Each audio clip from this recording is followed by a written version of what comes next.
two marketing acronyms that you're going to want to know for your business: your CAC and your CPA. Not that kind of CPA. Tell you what they mean, how to measure them, and how to make them better. Let's break it down. Good Marketing Minute.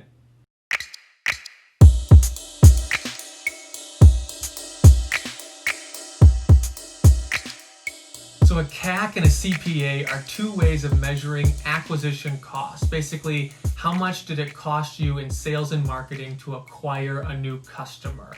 They sound similar, but they actually measure two different things. So the first one stands for customer acquisition cost, and the second one, cost per acquisition.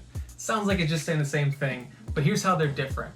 So a customer acquisition cost, or a CAC for shorthand, is more on a calendar level. This is something you should really only look at maybe annually. It would be a good time to check back in of how much did we spend on sales and marketing this whole year, and how many new customers did we get. We take all the dollars that we spent, we divide them by the new customers that we got, and that gives us our CAC. So if you spent $10,000 in a year and you got 1,000 new customers, that would roughly be a customer acquisition cost of $10 a customer, right? Your CPA is more on a campaign level. So if you're going to run a campaign for 3 weeks or 6 weeks, and you have some tactics you're going to try out, like social media, maybe some newspaper ads, maybe some radio ads, if you're going to print some flyers and hang them around, you're going to measure how successful was that specific campaign in acquiring customers, because maybe you're trying out new tactics and you want to figure out if it's worth it in the long run for you to invest more money in this area. So let's say in a campaign you spent $100 over a week, and in that week you acquired 10 new customers. Well, now your CPA is going to be $10 a customer. So over a year, as you're trying new campaigns, your CPA is probably going to fluctuate. Sometimes you're going to try new things and it's not going to work very well, and so your CPA is going to go maybe higher than average. So if your average is $10 a customer, maybe it's going to get to $12 or $15 or $50 if something just does not work at all.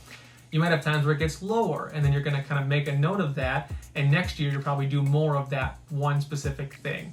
And so a CPA should inform how you make your CAC better the next year. Year over year, you want your CAC to go down, but not completely destroyed to the lowest level, right? Because you want to still be able to have some area for creativity. You want to try new campaigns. You want to be able to be creative and think outside the box. And that means you have to give yourself a little bit of margin to fail or to have bad ideas so that you can stumble across the good ones, right?